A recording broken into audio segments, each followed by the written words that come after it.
Hi, everyone. Welcome to the She Said What Show. Hi, Jeannie. Hi, I'm Lucy. excited to see you. I'm so happy to see you. It's been just a minute because we've been so busy with work and family. Yes, right? this spring has been really giving us a run for our money. It has, but I'm so excited that we're here today. We are. We have an amazing guest. Incredible trial lawyer. This is someone that everybody needs to hear about and hear from.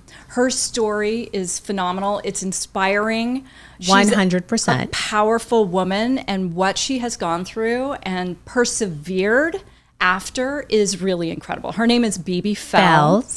Bibi Fell from San Diego. She has the Fell Law Firm, and she's an amazing trial lawyer. She does plaintiff's PI cases, personal injury cases, and she's a mom, and she was married. She's a soon-to-be wife. She's incredible. So we wife. have so much. I can't wait to actually talk to her because I heard her story at a conference and I was blown away. I immediately went up to her and I said, I need to talk to you. I need to I admire you. I mean, there's so much about Bibi that's incredible.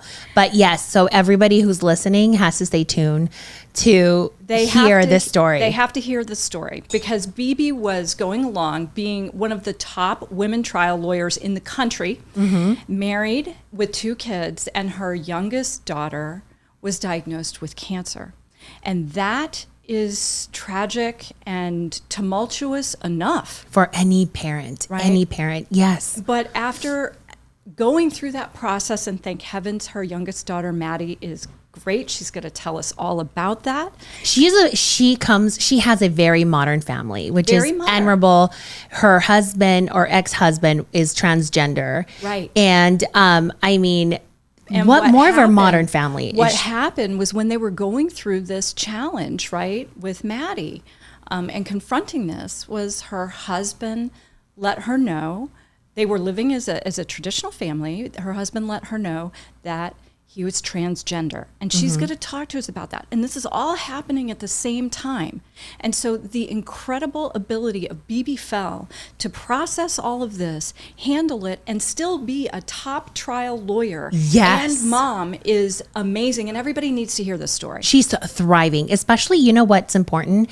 It's Pride Month. Yeah, And it's very important for other women to hear her story. absolutely. And to have the courage to accept and love. And find a way to make the family function. Work. Yes! And she did. And it's so incredible. I have goosebumps right now. I can't wait to talk to her about that. But Absolutely. before we talk with Bibi, what we're also going to talk about is your families. I mean, you have so much going on with the kids. Tell us This year, Tell yes. us what's just happened real quickly with the kids. It's really surreal. My son graduated high school this week, and my daughters are transitioning into middle school. So it's a really big year. I mean, Congratulations thank on Mel's you. graduation. Thank you so much. And you know what? We should have an episode about college application process for parents out there, because I felt like I was drowning in a pool when it came to these college applications. It's a very different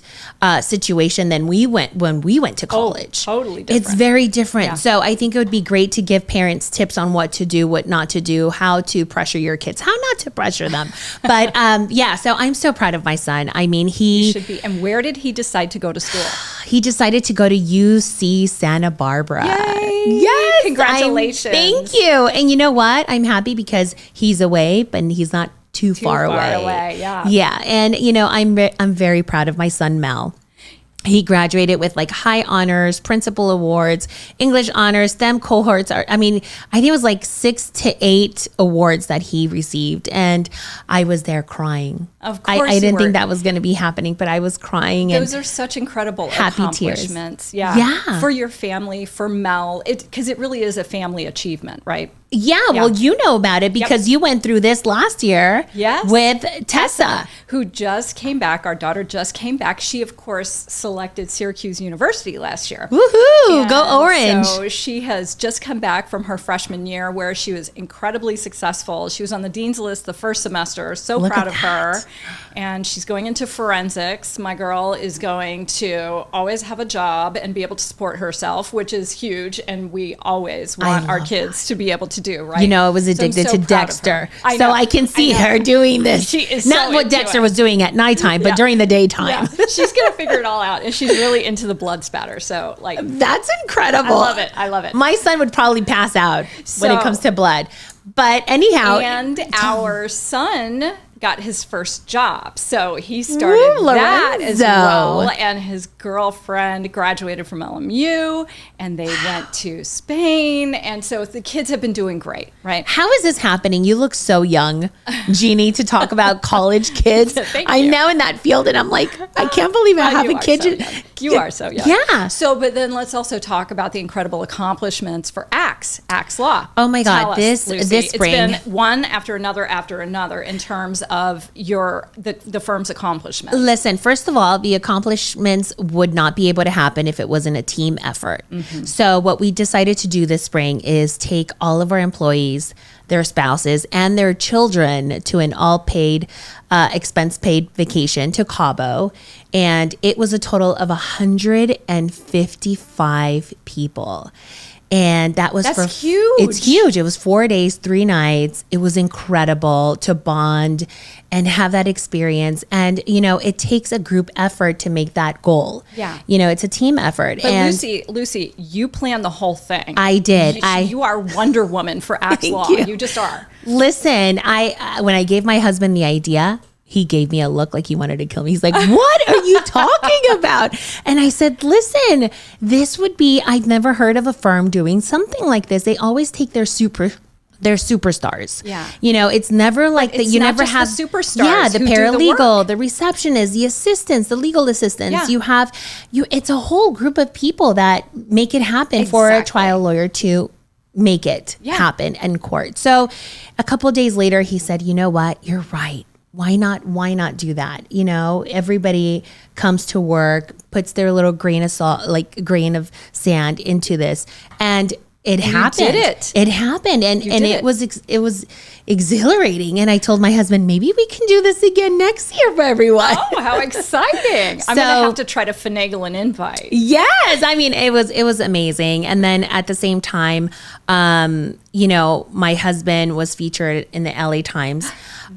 With Boris Trezon. Was amazing. And they were recognized as LA Times leading consumer attorneys of Southern California. Right. And well-deserved. And that was mind-blowing. I mean. And on top of it, Boris was admitted into ABOTA. Yes. So Boris Trezon. In addition to that. Another fantastic trial lawyer on the team. It's incredible. I'm so proud of them. I'm proud of everybody in our law firm because everybody puts in that hard work. And we're now close to 100 employees. That's amazing. To over 33 attorneys. So, you know, we're growing, we're a family, and I love it. And in addition, we had another feature at the LA Times last week about, let me just read you the title of the article. It's called, Decades of Failures Leave LA County Facing Up to $3 billion in Sex Abuse Claims. Right. Those are a lot of your firm's cases. Yes, right? we have over 500. Yeah. You know, 500 people that we represent because apparently these juvenile facilities have not systemic sexual abuse. They have not been run correctly. And just this week alone, 2 of them in LA are closing down. Right. And what they're doing with these juveniles is that they're taking them into the other, there's only 3 facilities in LA. So out of the 2, they're closing in. And all those kids that are in there, they're pushing them and cramming them into the other one. Wow. So they have, that's going to have low staff. It's going to present its own problems. Yeah. It is. So, you know, right now. You know, Lucy, the thing is that perpetrators put themselves in a position to have access. And That's power. what happens. Access and power, yeah. absolutely. And we're seeing that happens systemically and over decades in LA County in The recent youth years. detention facilities. And So, it's horrible, you know, Yeah, it is. and there's a lot of people still out there Yeah. that still haven't come out. And now that we had, you know, interviews from NBC, Fox, and CBS, people watch it and then they call us. well, what happens is that when a few people start coming forward and they say, this happened to me, then the others who have been living in silence and Yes. internally just being tortured Yes. emotionally by what they've been through and the shame that they're Mm-hmm. carrying, they say, me too. Exactly. And now and they're it's a brave enough to domino come effect. forward. Yes, Exactly. it's been a You know domino what? effect, and they're not alone. I I'm mean, so glad that the firm is taking those cases. And I have no doubt that the firm is going to achieve maximum justice and accountability and change. That's what's going to happen also. I And that can is see so that. important. I can see that happening. I'm very proud of Doug Roshan, who's leading this department in our firm, and I know that he's working really hard for more people out there that have experienced the same thing as our clients to come out and call us, because it's really important. It's something that It they have is. to live with for the rest of their life. And like you said, they're torturing themselves every night because they were sexually or physically abused while they were in these facilities. And Lucy, that kind of abuse is a lifelong trauma. It's a lifelong injury. And they need the help. They need the help. And part of the way that we begin to metabolize and heal from that kind of experience is by talking about it. Exactly. And being open about it. Exactly. And so I'm so glad that y'all are doing those cases. And Thank you so much. so- And I'm proud of Axe Law. So You should be. You should be. It's been a really, yeah. busy spring, but for the good. May I share with you something that has just happened? Speaking of spring, tell us what's bloomed. So what's bloomed is that just last week we got final approval of the Riot Games equal pay class action and our $100 million settlement. Along Woohoo! with substantial Wait 1 second. Can you repeat that again? systemic change. $100 million Plus settlement. change. Ooh. Plus change. Okay. And that is so important. Way And to go, Wonder it's so Woman. important. And there was a prior attorney who had this case as a class action before we were hired. And he actually preliminarily settled the case for $10 million. And then the women came to me and said, we don't know that this is okay, because there were also some state agencies that were not wow. okay with a $10 million settlement. So they came to us and hired me, and I said, listen, I'm going to figure out what's fair. Okay, that's what I'm going to do. Sorry to figure say out this. wってfair. It's Jeannie fucking Harrison. And so it turned out that $10 million I didn't think was fair. And $100 million it looks like it's going to be about $80 million distributed to the women. So the average distributions to people, for some people who were very short-term temporary contract workers, like a week, 2 weeks, a portion of a month, they'll get maybe $5,000, all the way to people who were longer term employees who missed out on equity and this kind of thing because of the discrimination and the violation of the equal pay statutes here in California. They'll get $150,000 or more, which is really incredible. And so I am so proud of you. I'm so excited for the women. This is incredible. Yes, it's a big deal. It's a big deal and change. Against the company that it's probably, run by men. Yeah, but incredibly successful. It's a huge company. And, the women are just very excited because I'm still getting emails from women saying that this amount of money that they're going to receive is going to change their lives. It's going to make a huge difference for them. So As it should. Yeah, but this was money that they should have been paid at that time when they were doing the work. Wow. Right? And so to get that for them means the world to me. And to be able to get change for them, like Riot has had to change its employment practices. And we have monitoring that's happening. So, this is really significant. It's a new chapter, and I hope they so do happy change. for the women. after this. But also, I want to tell you, I am incredibly proud of and grateful to my team. So the people who at my firm who have worked so hard on this case, Mia Monroe, Andy Fields, Zena Anderson, our paralegal. Oh my gosh, she's so amazing. Of course, then Jennifer Ostertag worked on the case as well. Everybody really pitched in. And then It's a team effort. We had great co-counsel at the time as well. JML Law and Nick Saris, we worked all of that together. So I'm really grateful and proud. And thank you for letting me share that.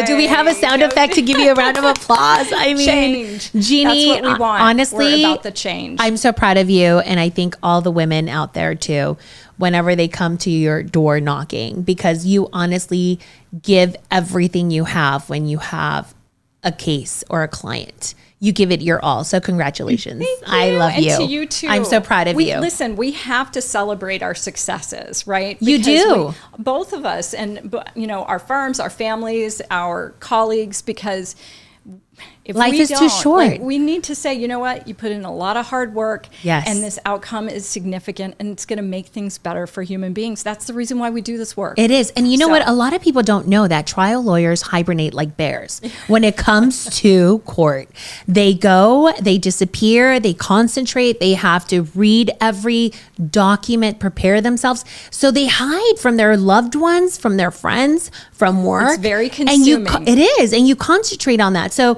you literally come out of that cave when you're done. Exactly. So congratulations, okay. Jeannie Harrison. Well, thank you. So listen, I think we should just take the whole rest of this hour to talk to BB, because there is so much to talk about. I know we could talk about, news in the United States and, Ms. BB Fells. Et cetera, et cetera.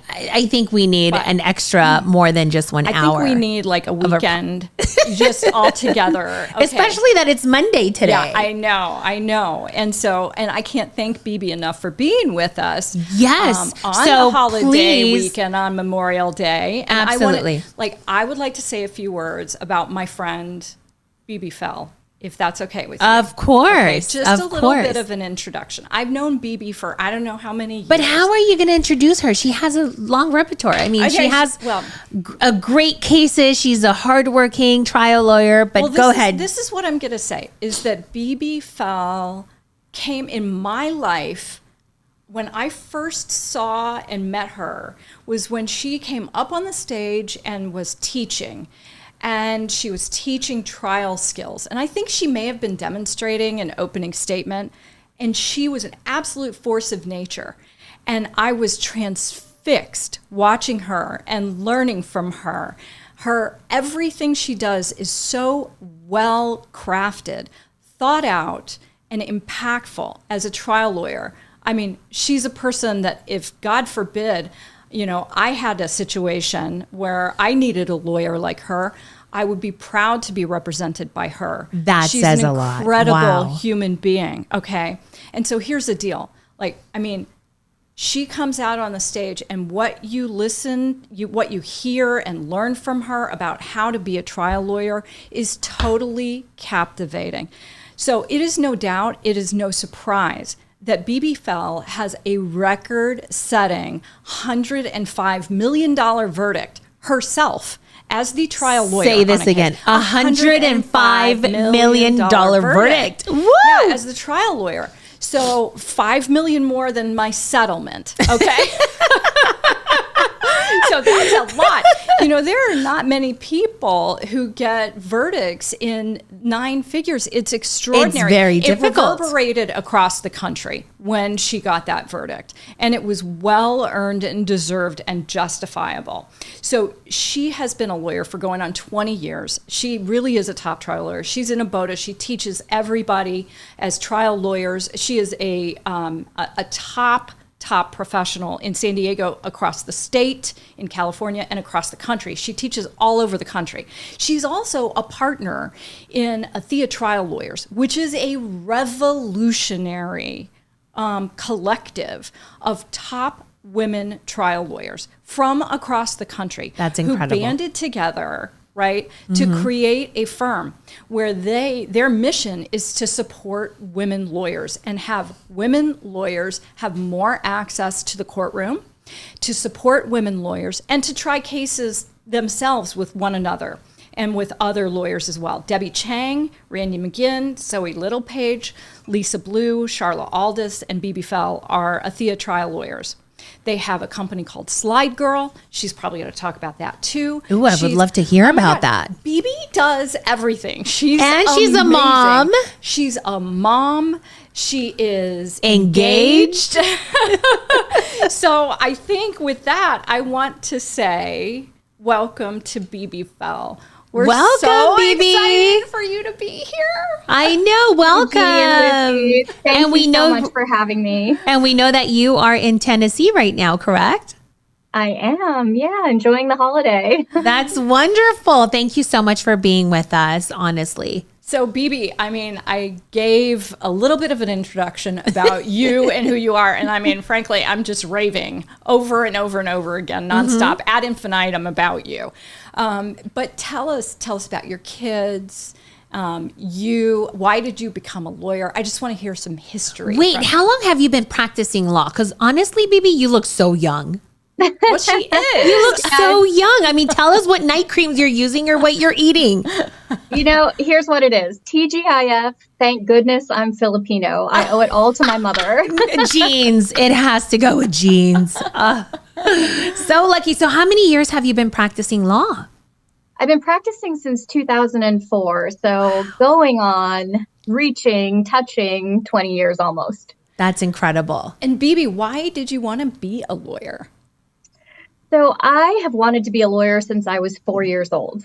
And, you know, I've put some thought into that. Like, what does a 4-year-old know about the practice of law? Well, my dad was a lawyer. I had uncles who were lawyers, and my grandfather was a lawyer. But really what it was is that I saw my dad get up in the morning with a spring in his step, go to work, come home and be excited about what he did. I mean, I knew he was passionate about whatever lawyers did. He was passionate about it, and he was well respected in the community. And so it was his energy that really drew me to the practice. That's incredible. So do you kind of persuade your daughters to be lawyers too? I actually don't. So I love what I do. I mean, I'm one of those people who's going to practice until someone has to pull me out of the courtroom drooling and say, BB, it's time. I love what I do, but I think Jeannie knows what you're talking about. Yeah. Jeannie, you and me together. For sure. I think it's one of those professions that you have to have a heart for it. Mm-hmm. I see people who love the law and never want to leave and are passionate and great at what they do. And then you see the opposite end of the spectrum. Mm-hmm. People who got into the law for the wrong reasons, or, you know, it wasn't what they thought it would be. And it's a slog. It's a lot of stress, a lot of pressure. It does pull you away from your family. And so my view is that if my kids love it and are passionate about it, I want to see them succeed in the law. If they're not, I don't want to see them tortured in it. Mm-hmm. Very well said. Yeah, I love that. See, I love BB. I'm so happy that you're here. BB, tell us about your kids. Yeah, so I have 3 kids. My oldest just turned 18. I cannot believe I'm the parent of an adult. It sounds crazy to me. Is it a son or a daughter? Daughter. I have only girls. So my oldest is Isabel. She's 18 and she's a senior in high school. So she graduates next year? She's graduating. She's graduating next month. Oh my God. So we're in the same boat. Congratulations. Congratulations. How exciting. Do you know where she's going to be going? She is my creative soul. She has always wanted to produce and to, you know, be involved in the creative side of the world. And so her plan right now is to go to junior college as a pathway to probably to UCLA. Way to go. She can, you know, way to go. And your other 2 daughters, how old are they? So my second daughter is 16. She's a sophomore in high school.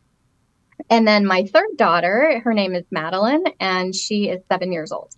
Oh, that is so sweet. Those are the best times. Yeah. When they're little. BB's girls are really amazing. And so, BB, what I know, before we really transition into the story about your family, right, and sort of everything that you've gone through with Maddie, et cetera, I want you to tell us about why you're so passionate about representing injured people. What is it about that for you that just really rings your bell? And what do you think that you really bring to the table so that people can hear from you about that? Yeah, I'll give you a little bit of history on that because it was an evolution for me. I didn't come into the field knowing that that's who I wanted to represent. I started my career out in big law, representing some of the largest corporations in the world. And what I found was that I really enjoyed the intellectual rigor. It was very interesting and intellectually fulfilling for me. But at the end of the case, I went home and I was like, oh, I made every shareholder like $5. Yay. And it wasn't personally fulfilling for me. So I dabbled in some plaintiff's work when I had a partner. We were doing mostly corporate litigation, but I dabbled in a couple of plaintiff's cases. And immediately when I felt that shift in the relationship between the lawyer and the client, from being lawyer to corporation into being lawyer to an individual who had just gone through what may very well be the absolute worst moment of their lifetime. From a personal perspective, it was absolutely earth-shattering and life-changing. I mean, I found myself in that moment. I think personality-wise, I do believe that there's an area of the law for every personality. Mm-hmm. Personality-wise, if I wasn't a lawyer, I would probably be a therapist. I like being the one to get that call. I always have been. I've always been the one that my friends called, family members called when they needed advice or when they were having a hard time. Some people don't want to be that person. That's true. And that's okay. Yeah. Right. But for me, to be the one that gets the call late at night or on the weekend from somebody I care about, for me, it's an honor. Yeah. And then you get to not only do you help the individual, but you get to get justice. So getting justice and imposing accountability is so satisfying. Don't you find that to be the case? I tell people all the time, I was just born with the justice gene. Yeah. And it is a part of my DNA. I cannot walk away from an injustice and feel okay. I mean, I literally have told opposing counsel, I said, I will spend $500,000 worth of time fighting you over this $1,000 because what you're doing is wrong. Yeah. There you go. That's I it. love that. That's it. I love that. She does have the justice gene. So I wonder, does any of your kids have that? Yes. So my little one. Oh my gosh. There we go. Because yeah. I can imagine BB being like the leader at school and defending her friends and advocating for them. So that's incredible. What a story. So BB, tell us, when did you start your own firm? So I started my own firm in January of 2020, just 2.5 months before the entire world shut down. Yes. Perfect timing. Impeccable. Right. Okay. And so tell us about how that, has been working for you and how in the world, I mean, we've got to start talking about how in the world you have managed to create a law firm, run a law firm, deal with the challenges with your youngest daughter, Maddie, and tell us about those. So walk us through the evolution of this story, the beginning of it. Yeah. So, when I started my firm, really the reason I started my firm was because there were situations that happened and I was just done working for other people. I was done. I did not feel like I could be subject to somebody else's whim. I wanted to be the master of my own life. I needed to be the master of my own life. And so I wanted to do trial work. And the concept behind my firm was it was just going to be me and my paralegal. And I was going to have very few cases and I was going to be in trial all the time. Of course, then COVID hits. And, every great plan, has its issues, and that issue was very big. So I had to kind of immediately pivot and change the concept of my firm, be willing to take on cases that weren't on the cusp of trial because no case was on the cusp of trial at that point. So I just put my head down. when faced with every challenge, every major challenge in my life, I would say my response has been to kind of take a beat and breathe in the holy smokes, I am scared to death. Mm-hmm.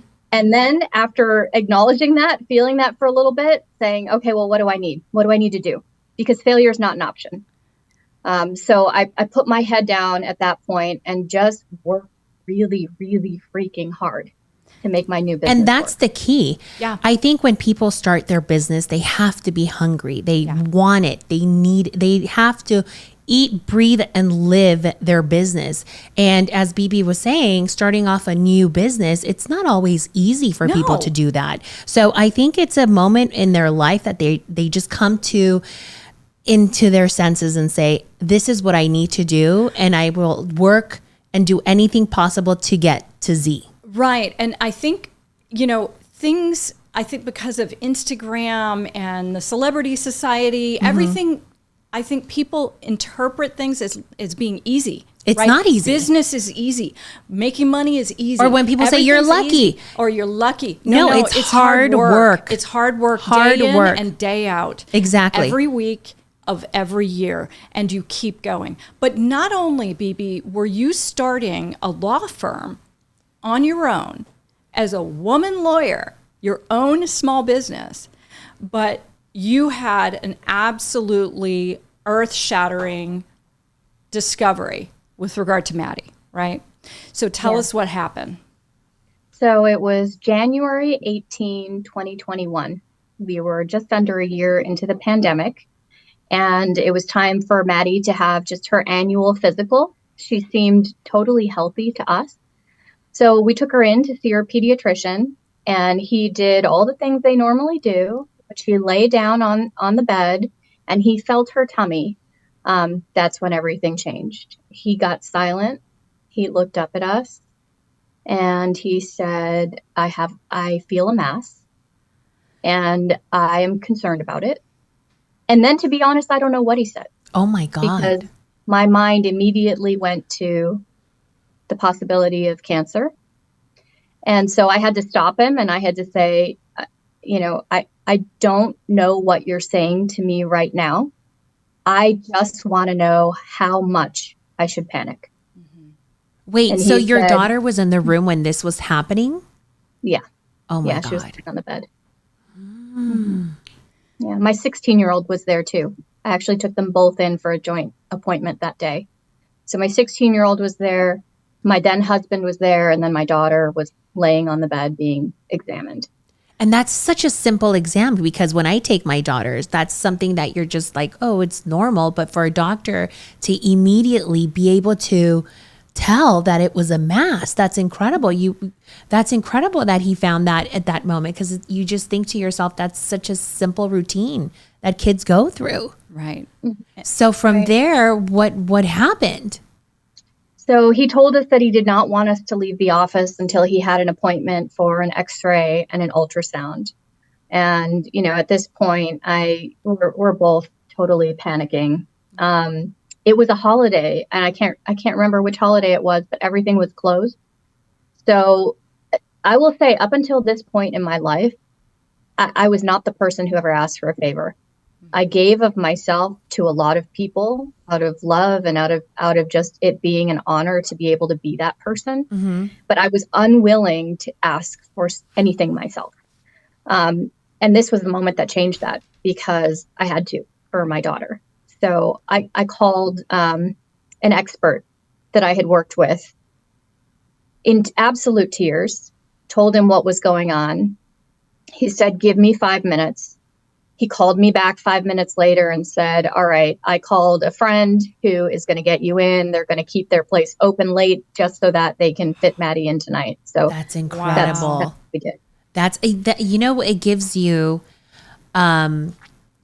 that theory, like, yes, your kids need their annual checkup. Yeah. We need our annual checkups. We all do. We do. And We there are really things do. that we want to put off and we don't want to pay attention to and we don't want to do. Exactly. And I mean, we'll talk about that later, just even as Exactly. adults. The importance we need to of do that. This. So BB, what happens next? So we take Maddie in to get the ultrasound and the X-ray. We go back home, waiting for a call from the pediatrician.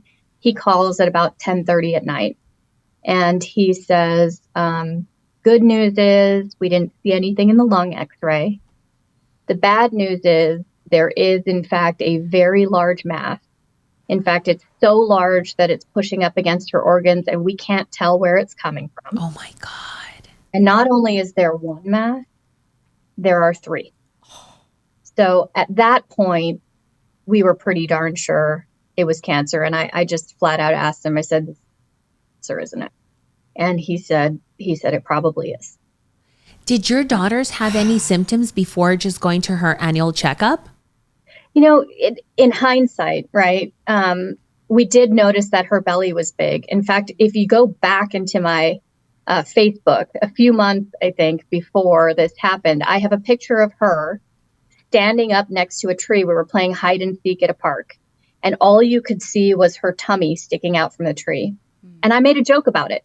I was like, something about her playing hide and seek, but that sandwich betrayed her because her tummy was kind of poking out from behind the tree. Oh my God. Yeah. We saw it. We noticed it. We thought it was, toddler belly. Yeah. Yeah, of course. Yeah, of course. You They're wouldn't think it little was and anything else. you want to wouldn't. feed them constantly. And Right.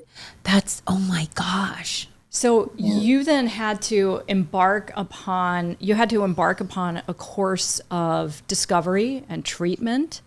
And how long did that take, and where did that take you? Yeah. So because it was COVID, we could not both, my husband and I, go into the emergency And that room. was during COVID to top it off. Oh my God, that's devastating. Yeah. So our pediatrician had told us that night, he said, "Look, get a good night's sleep." Yeah, right. Pack a bag. You're probably going to be staying at the hospital for a while, and go into Rady's emergency room first thing in the morning. He had called ahead of us and had let them know that we were coming in the morning and that my daughter was going to need an abdominal MRI. Wow. So I, at the time, I was working really hard trying to bring my firm up. My then husband was working, kind of winding down in the Navy. He was about to retire. And so he was the one that was really with my daughter all day long, taking care of her.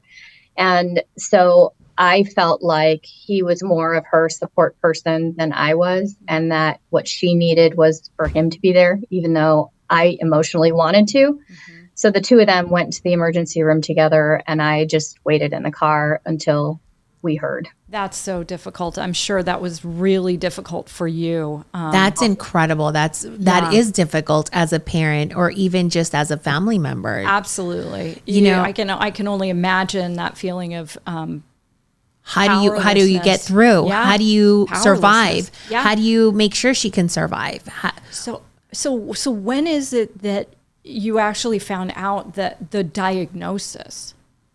So that day, we were admitted into the oncology ward, and they said it was probably liver cancer based on the MRI, but they wanted to do a biopsy. And so I think we had a full-blown diagnosis probably a day and a half later.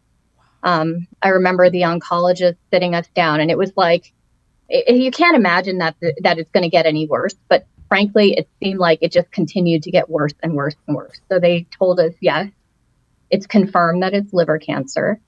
And they showed us a risk stratification. So the way that they stage liver cancer is it's very low risk, intermediate risk, high risk. But there's like 30 different stages going all the way down. And I remember this chart. She highlighted the second to the last line. And she said, "This is where Maddie is." And we were like, what does that mean? High risk for what? And it was just, I asked the question and then I was like, never mind. You didn't want to hear the answer. Yeah, that's devastating. And then they started talking about transplant. They said she's probably going to need a liver transplant. Wow. That was our, kind of in our mind, like that was the best case scenario at that time, which sounded horrible. So how many months until she was able to find a donor to have a transplant? So what we did actually was there was a plaintiff's lawyer, Rahul Ravapudi, who had heard about Maddie, and he reached out to me and connected me with his wife, who then connected me with the surgeon.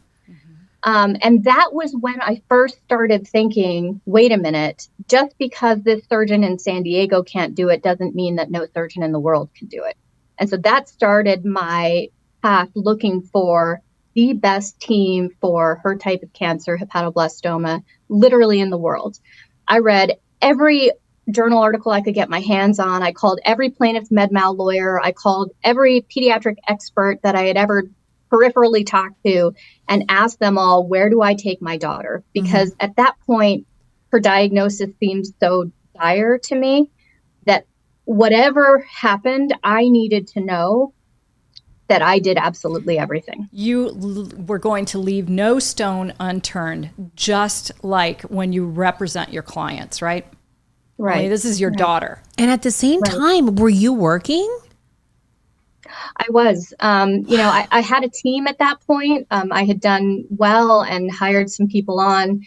They knew what was going on. And so they cleared my calendar to the extent that they could. But every now and then I'd have to, jump on a deposition from the hospital or into a meeting or go drive out and meet a potential client. And so I did the things I absolutely had to do, and we pushed off everything else. Did your daughter didn't have a transplant? Or she did? So the team that we found was in Cincinnati. The best oncologist and the best liver surgeon in the world for what she had were both located in Cincinnati. And we flew out there, lived there for 3 months so that she could have a life-saving and liver-saving surgery. So because we found the best team, they were able to save her liver and she didn't need a transplant. Miraculously, the liver regrows. Yeah. So they took the liver regrows? It's the most resilient organ. It's Our incredible. organ regrows? It's an incredible organ. I didn't know that. I have goosebumps all over my whole body. Wow. So the surgeons and the team that you found and researched actually took her in and saved her life. Saved her liver? They saved her life and her liver. Yes. Yeah. And so, I mean, this is such a dramatic and positive turn of events. You must have felt so incredibly relieved. I mean, that's an understatement, right? The joy that you must have felt when you found out that there could be a surgery that would potentially save her liver and save her life altogether. Incredible.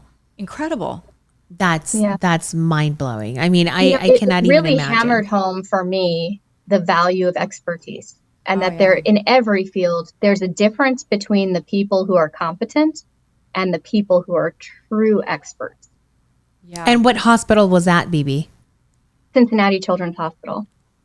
Wow. Bravo. So how long was the surgery? What? I want to know, how long was the surgery? Yeah, from start to finish, it was almost 8 hours. And I stood in the room and just walked in circle. I mean, it was the most extraordinary, awful experience I've ever been through. I cannot even imagine. And Maddie is how old at that time? She was 5 at the time. Yeah, 5. That's incredible. That was 2 years ago, 2.5 years ago, right? And so a little more than 2. I know we're this is fast forward to the happy part, but I mean, I want to know, how is Maddie now? Maddie's doing great. She's more than 2 years cancer free. And yeah. And so if you look at the curve, like for relapse, it goes like this until 2 years and then it just drops off a cliff. So it's, they don't really call it a cure until 5 years, but we pretty much know it's not coming back. That's incredible. Bravo. Wait, and your story doesn't, your story That's just enough. has so That's many. enough. I know, but Lucy, no one should have to have more of a story from there. But remember, you don't have to have that story to begin at the time you were married. Yes. When did you get a divorce from your husband? Was it before you found out your daughter had cancer or after? So after my daughter finished her chemotherapy treatment, and just for context, you don't come out of that experience without at least one big takeaway. And my big takeaway was, I don't care what happens in my life. I am not going to sweat the small stuff, the medium stuff, or even the large stuff. Yes. Right. I'm just going to be happy. I'm going to find a way to be happy because my kids are healthy. And my then husband's takeaway was, life is too short to be somebody you're not, which is totally valid. Yeah. I mean, both of those takeaways are equally valid. Absolutely. Absolutely. Mm-hmm. So it was at that point that my then husband came out as transgender and told me that she was needed to transition. So it was the impact of knowing how life was so short that made his decision or her decision to actually just be who she wanted to become. Yeah. Wow. That's, that I understand and I respect. And like Bibi was saying, you have to be happy in your life. But at the same time, as a mother and as a wife, how long were you guys together in your relationship before she came out? Yeah, we were together for almost 10 years. Wow. It's how did you take that in at that moment? Did you sense anything, or was it like a complete shock for you? It was a shock. I mean, in hindsight, when I look back, can I point to certain things that happened and say, yes, that's a symptom of what I now know was its bigger cause? Yeah, I can. But it really was a shock at the time. And I didn't know how to react. I called one of my girlfriends. I called Zoe Littlepage. And what she told me in that moment of crisis really changed the course, or set the course for how my relationship was going to be with my ex. And what she told me was, Bibi, I know you're hurting. There's somebody you love who is hurting just as much. And whatever you decide to do, just make sure it's something that 5 years from now you're going to look back on and be proud of yourself. That's a really good friend of yours. That is, to actually give you great advice, because honestly, I don't know how I would take it or how you would take it. But at the same time, you do want happiness for that other person, because that's part of being married. You're a best friend. You support each other. It's a partnership. So when you get to that moment, like her friend was saying, you have to be proud of the choices and the reactions you have 5 years from now. Yeah, absolutely. And Bibi, I know, we've just been hearing you tell the story about how dedicated you are to your children. So I have no doubt that you are also thinking about, your kid's father and stepfather at that moment, and thinking with regard to your kids, like, you want to make sure that your kids are shepherded through this process. And that's another in a really portion of it. Productive and as healthy and loving way as possible. That's right. That's another portion, not only as a wife and as a best friend, but how are the children going to take it? So it's wonderful to hear that, I guess, love overcomes everything in this situation, because honestly, it's not an easy situation to be in, after especially having your daughter knowing that her life was in danger. Yeah. And how soon, Bibi, how soon after the surgery did your then husband let you know about what was going on with him at that time, now her? Yeah, it was about 4 months. Oh, wow. That is, yeah. So these things really are just back to back to back in terms of significant, really life-altering events and conversations and changes that are happening within your family, right? But you know what? At the same time, Bibi now probably sees life differently. You probably enjoy life a little bit more. You probably don't stress on the little things. Well, that's what she said. That was her big takeaway. It is, because honestly, it's like a movie. Yeah. It's your life sounds like a movie, and yet there's another turn. There's another turn to Bibi Faust's story, right? There's another turn. So Bibi, But wait, there's more. There's more. I have chills. Actually, I have chills right now. But wait, there's more. There's more. So there was someone you met in Cincinnati as part of this whole process of getting treatment for Maddie. And somehow that comes back into play. So will you tell us about how that happened? Wait, yes. So tell us. So Yeah, I'm saying your I'm daughter is good. Thank God. Her Yes. health is amazing. You have love for your husband who became a transgender, and you have the love for him, and you remain best friends, correct? Yeah, we're very close. In fact, she bought a house that's less than a mile away. And so That's perfect. That's Yeah. admirable. That's amazing. And then what happened, BB Phelps? So then it was about a year after we left Cincinnati. I saw on Facebook this, world renowned oncologist that we went to consult with for my daughter, who I had a tremendous amount of respect for and could just, he walks in the room and he just oozes kindness. You can just see the core of this person's being. I just happened to see on Facebook that he was in San Diego running a conference. Wow. And so I texted him. I said, "Hey, you're in my city. You have to let me take you out for a drink." And Why did you want to take him out for a drink? Because because I thought he was cute. And I didn't know that anything was going to come of it. I just, so much more than just thinking he was cute. I just thought he was a tremendous human being, and whether we were going to be friends or whether anything was going to blossom, I had no idea. I just thought he was a tremendous human being, and he was part of the team, right? That helped your daughter, your daughter's health issue. Yeah.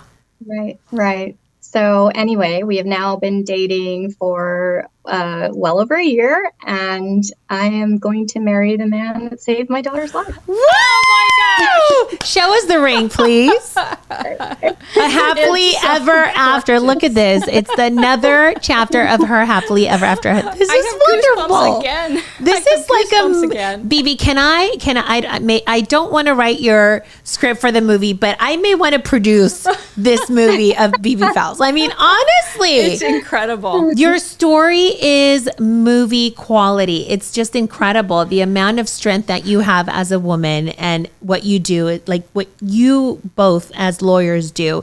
And the fact that you went through all of this in moments of your life that you're just like, I'm in a hole. How do I get out? And the light came. There's always a rainbow at the end of the storm. And look at your incredible, beginning of your new chapter. This is incredible. It really is. And BB, do you feel comfortable sharing your fiance's name? Yeah, it's Jim Geller. So Dr. Geller. Yes. What? You don't call him doctor anymore, do you? No. And I tell you, I have met Dr. Geller, and he truly is a genuinely wonderful human being. Just lovely to be around and have a nice breakfast with. I sat down and had breakfast with BB and Dr. Geller. I don't know how many months ago at a conference together, and it was just to be in the presence of that love that they have between the two of them, the connection, the respect, the compassion and empathy towards each other. It's what we all dream of having In a relationship. Yes. And in a partner. And, those of us who actually have been able to find that, who want that in our lives and have been able to find that, are very fortunate. And so, BB, it's with all the love in the world that I say to you, congratulations to you and to Jim and to your families, because this is an incredible, wonderful turn of events. Congratulations. I am so happy and thrilled. When I heard your story, when you were telling it at our conference, I was blown away. It was such a magical ending because you're like, oh my God, what would I do? How would I react? And then when you got to the end, I was like, oh my God, this is wonderful. It's like a movie. And I'm so happy for you. I mean, honestly, for someone like yourself to go through everything that you went through and be here now with a big smile on your face. It's just gives hope to other people when sometimes they're in that middle situation of, well, things change for me. How can it change? How can I make it happen? Will I be happy? Yes, there's always someone for somebody. Right. And your situation is not always forever. Well, I think that's a big lesson, right? Is no matter how challenging or in our own minds we could frame it as bad things are, tomorrow really is a new day. I mean, it sounds cliche, but it's not always going to be exactly the same today. It's going to be different tomorrow. And it's that perseverance. That's a word I used at the beginning of the show, and it really applies to your story, BB. So what do you have to say to our audience, to the listeners and watchers about perseverance? Yeah, I think success is not perfection. It's resilience. And whatever your circumstances, it is temporary. And who you become, what you accomplish is not going to be based on any singular moment or any singular event.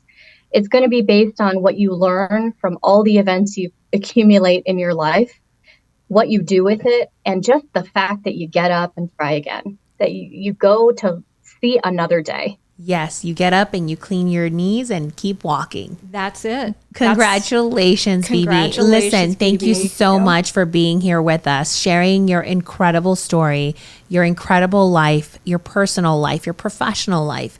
And hopefully this will give hope to many people and see the light, when they're in that moment, because it's just such an inspiring story. It really, truly is. And BB, thank you for taking time out of your family's holiday weekend. Yes, to and talk with us. Absolutely. And remember, it's Jeannie Harrison's birthday. So thank you. Happy birthday, Jeannie. I'm so delighted to be here on the podcast with BB Fells and you, celebrating your day and having the opportunity to have our show, our podcast, to talk to amazing women like BB Fell. We've really wanted to have you on for so long. And so thank you for taking the time to do this. And Lucy, thank you for...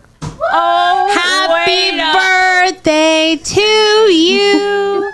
Happy birthday to you. We are surprising Jeannie Harrison with a cake and some balloons and her husband, which in fact, he told her he couldn't come to our podcast because he had some things to do. So honestly, happy birthday, Jeannie. Oh my You were gosh, not expecting Lucy. to see your husband here and have some balloons. Oh my gosh, thank you so much. Okay, I'm totally surprised. But It is. Listen, I'm so happy. Thank you. You're crying, Jeannie. You're crying. I love this. Oh my gosh. BB, again, thank you so much for joining us on this special podcast celebrating Jeannie's birthday and you sharing your incredible story. Celebrating BB. Yes, it's blow your candles. Make a wish. Make a wish, please. Okay. Yeah! We have everybody here behind the scenes and we're so happy. Oh my God, Jeannie. Thank you again, everybody, for joining us on this podcast on She Said What show. And we will see you on our next time. episode. Thank you, BB. We love you, BB. Bye.